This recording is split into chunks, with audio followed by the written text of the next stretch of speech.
Nia.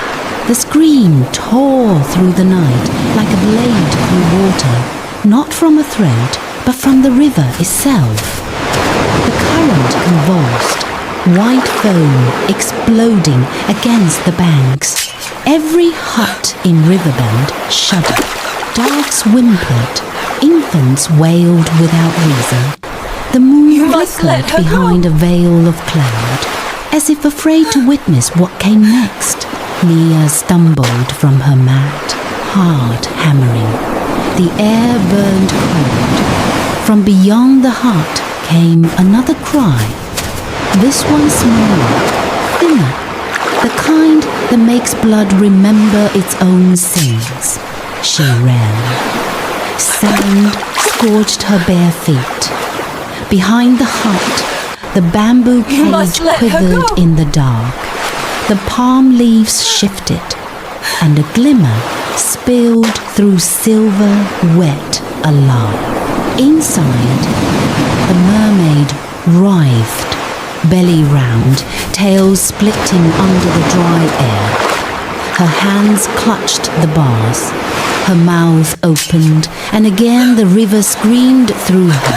The sound was agony and thunder, birth and death at once. You must let it her shook go. the sky.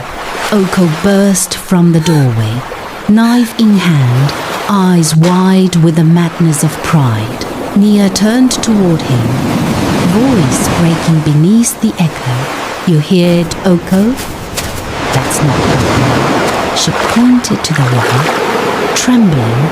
That's the river calling her home. The morning rose dull and heavy, a sky of grey bruises pressing down on Riverbend You must Village. let her go. Even the roosters crowed without conviction. Nia sat by the doorway, her hands idle over the calabash, eyes fixed on the river that refused to glisten. Behind the hut, bamboo creaked. The cage, Oko strutted toward it with a swagger born of arrogance and sleepless drink. His knife hung at his hip, freshly oiled, gleaming with You his must let her reflection. go. When he lifted the palm leaves, the scent of salt and sickness rolled out. The mermaid lay weakly, her eyes barely open. Her skin shimmered faintly like dying embers beneath ash. You see? He called toward Nia. Still alive. The gods themselves want me rich. He was not alone. Two figures approached along the narrow sand path. You must let her go. Boma and Tari. His drinking companions, their laughter cutting through the still air like dull blades. Oko, Boma shouted. We saw your canoe deep in the bend last night. Hunting ghosts again? Oko's grin returned. Better than ghosts. Come, both of you, see what I caught. They followed him behind the hut, their shadows stretching long and lean under the reluctant Sunday. When he lifted the cover, silence fell. Boma's jaw slackened. Spirits save us! Tari muttered a prayer, stepping back. A river woman, with child. Oko puffed his chest. The river's blessing, mine alone. Boma's eyes gleamed, sharp and dangerous. Blessing, you say? Blessings shared are blessings safe. Surely you don't plan to keep this for yourself? Oko's smile curdled. I cast the net. I pulled her out. She's mine by strength. Tari folded his arms. Strength dies fast when words spread. The elders won't like a man caging a pregnant spirit. The river punishes greed, they say. Oko's knuckles whitened around the bamboo. You dare threaten me? Boma's grin was cold.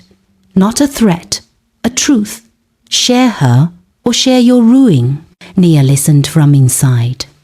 Breath caught in her throat. The words rolled like thunder through the walls. She could almost hear the river stilling itself, waiting. Finally, Oko hissed through clenched teeth. Fine, when I sell her, you get your share. But speak a word and I'll curse your tongues black. Bulmer laughed softly. Then keep her safe, brother. The river's gift is ours now. As they walked away, their laughter trailed into the distance, but it sounded brittle, forced. Nia stepped out from the doorway, her face pale, voice trembling. Even your friends, Oko. Greed will rot all three of you. Enough, he snapped. This is my moment, Nia.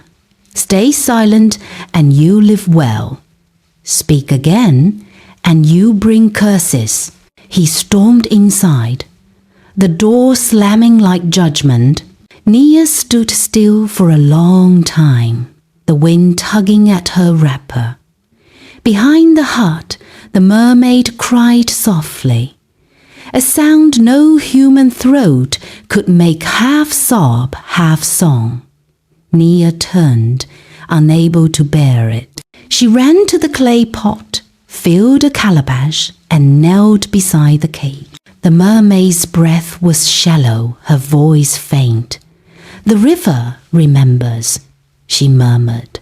Nia poured the water over her tail, and faint silver light rippled through the scales. Drink, Nia whispered. The mermaid's eyes fluttered open. You are kind, woman of the land. What is your name? Nia, she said softly. And I, the spirit breathed, am Laura, daughter of the river.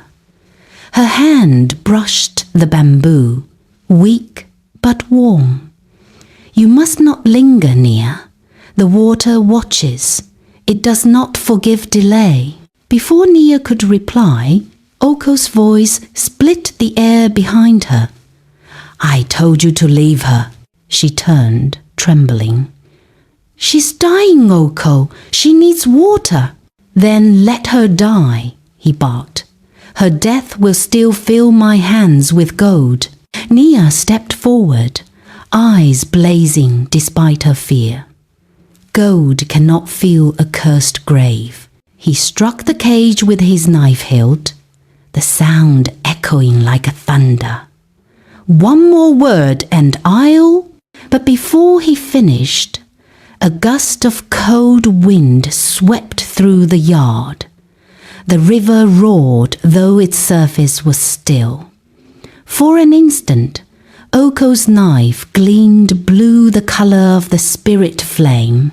He froze, breath caught in his throat. The flame flickered out, but the warning lingered. That night, Riverbend fell into silence. Even the frogs refused to sing. A mist crawled from the river, coiling around the huts, seeping under doors. Pots rattled. Water rippled, though no wind blew. Inside, Oko drank from his calabash until his laughter turned slurred, then mean. The river owes me, he muttered to no one. Nia lay awake, staring at the roof beams. The air had grown too heavy to breathe. She could hear it, the faint hum beneath the earth, as if the river's pulse had moved inside her walls. Outside, in the cage, Laura began to hum too, a soft, unearthly tune, rising and falling in waves that made the air vibrate. It wasn't song, it was summons. Nia understood. The river had marked the hour. She rose silently, took the lamp in her trembling hand, and whispered toward the cage. Tomorrow night, before the moon climbs, I will bring you home. The flame flickered blue again, confirmation. From somewhere deep beneath the sand, the river murmured back, low and solemn. So be it. The next night came wearing silence. No crickets, no frogs, no wind, only the heavy hum of waiting. The river's scent drifted through the air like a warning, damp and metallic, carrying the breath of unseen watchers. Inside the hut, the lamp burned low. Oko slept on his mat, half drunk, his hand still clutching the knife, as if greed itself demanded guard duty. Nia sat upright, eyes fixed on the bamboo cage beyond the doorway. Lura was barely breathing. Her tail had lost its shimmer, cracked like clay in the Sunday. The faint rise of her stomach moved in uneven rhythms, the unborn child struggling against time. Nia stood, heart pounding in her throat, and stepped outside. The sky above was a bruise of cloud, hiding the moon's face. The air pressed down, hot and still. When she lifted the palm leaves, Lura's eyes fluttered open. "The river," the mermaid whispered, voice thin as thread. "It sings to me. Do you hear it?" Nia listened, and she did. A low tone, deep as a heartbeat, thrummed beneath the earth. The sound crawled up through her feet, through her bones, into her skull. Words hid inside it. "Time is closing. The door will open only once." "What door?" Nia whispered. "The gate of the current," Lura said, voice trembling. "When the moon rises full tomorrow, the river's womb will open. If I do not return then, my child will die, and your land will forget rain." Nia felt the blood drain from her face. The river's law, life for life, delay for drought, a curse that punishes all. "Then I will take you myself," she said, her voice shaking but sure. Lura's eyes filled with tears. "You would risk your soul for a spirit." "I would risk it for mercy," Nia answered.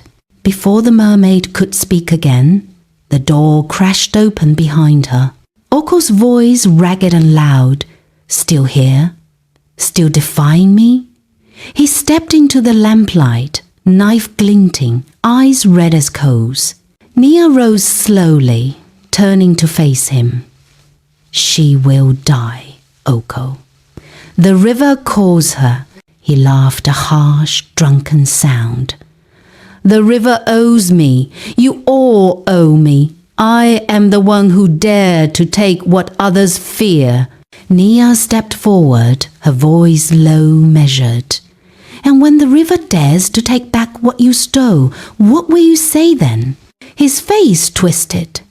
He raised the knife but froze. The lamp flame flared blue, stretching tall as a finger. Oko stumbled back, eyes wide. "What? What is that?" Nia whispered. "The river watches." The flame bent toward her, as if bowing. In that moment, she felt something move through her, the pulse of the current, the breath of every drop she had ever drunk. "Listen to me, Oko," she said, her voice suddenly steady. "If she dies in your cage, we die with her. The earth will harden, the fish will vanish, the air will turn against you. Let her go before the moon's door closes." He sneered. "You speak like an elder now? Foolish woman! Do you think I fear bedtime stories?" He lowered the knife and spat on the ground. "Stay away from her.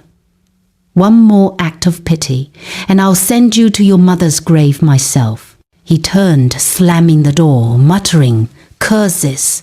Nia trembled. The blue flame flickered once, then went out.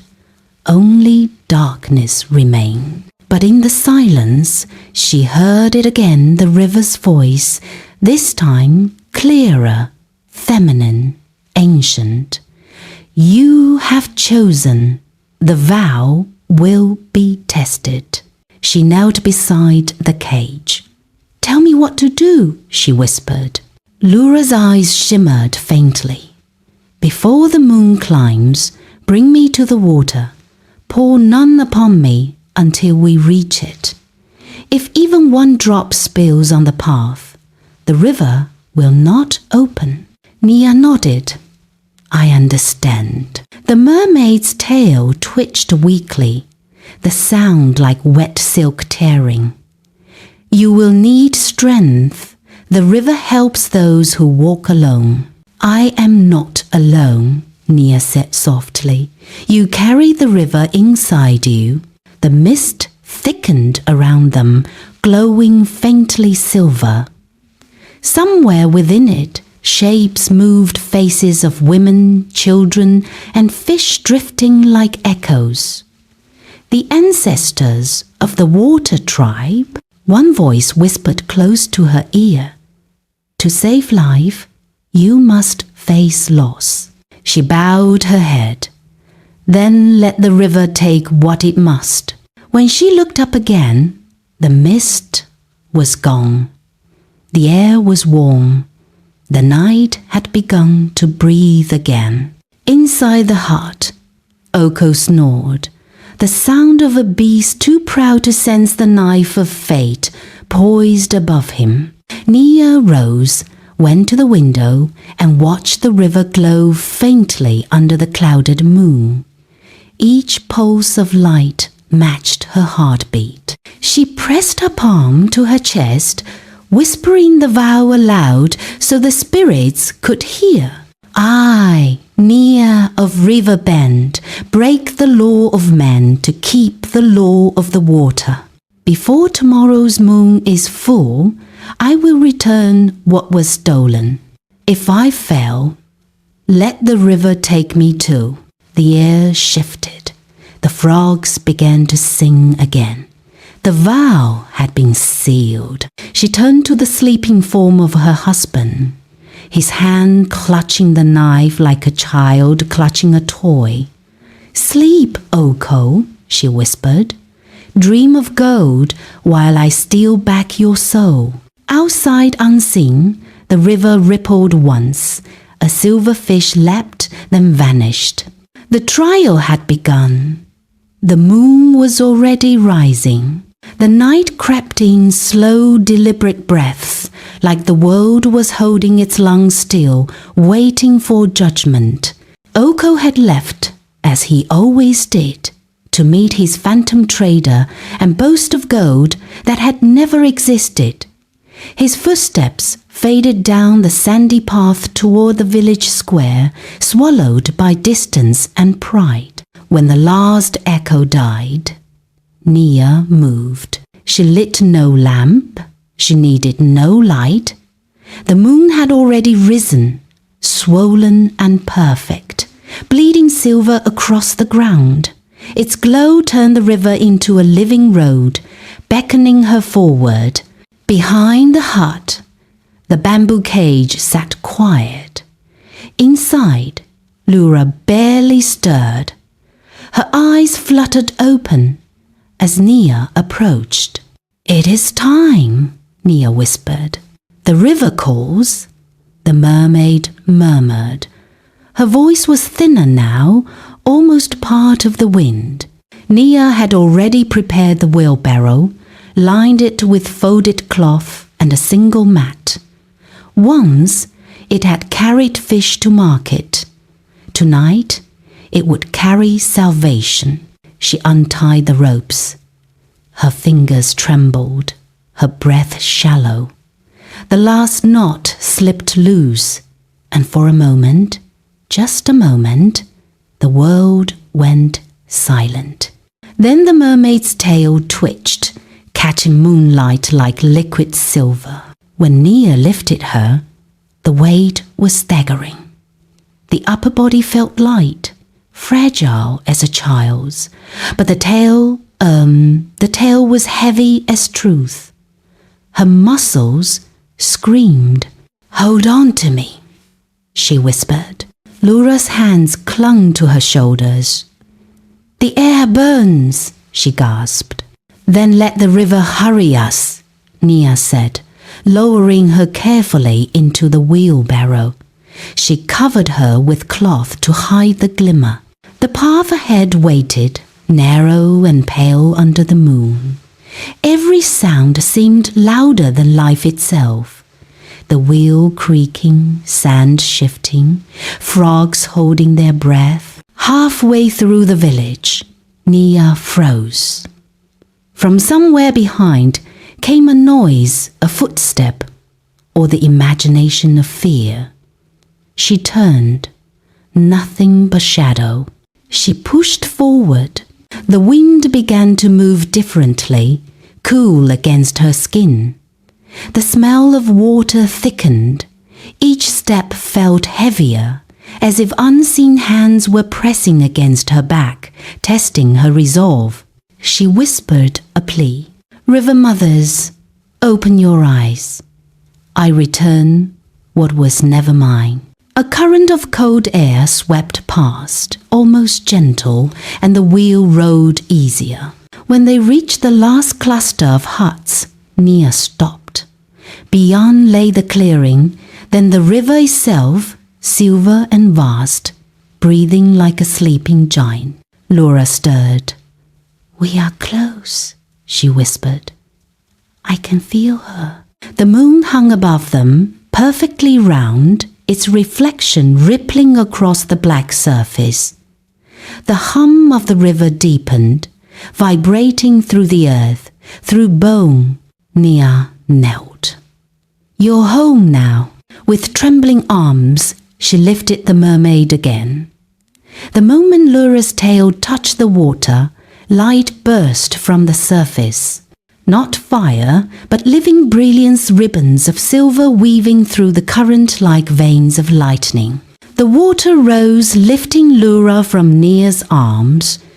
For a heartbeat, she floated there, half in this world, half in the next. Then came the sound a child's cry, sharp and new, carried on wind and wave alike. Nia gasped. Your baby? Laura's face shone with tears. Yes, born in the water, as it should be. The river began to swirl around her, pulling her gently toward its heart. You have saved 2 lives, Nia of Riverbend, Laura said. And for this, the river will remember you. Nia's tears fell freely. Go before anyone comes. Laura smiled. 7 nights from now, when the moon is full again, come to this bank. The river will speak your reward. Before Nia could answer, the current embraced her completely. The glow sank beneath the surface. Silence followed. Then shouts. Oko. He burst through the trees, face twisted, eyes wild. Where is she? What have you done? Nia turned slowly.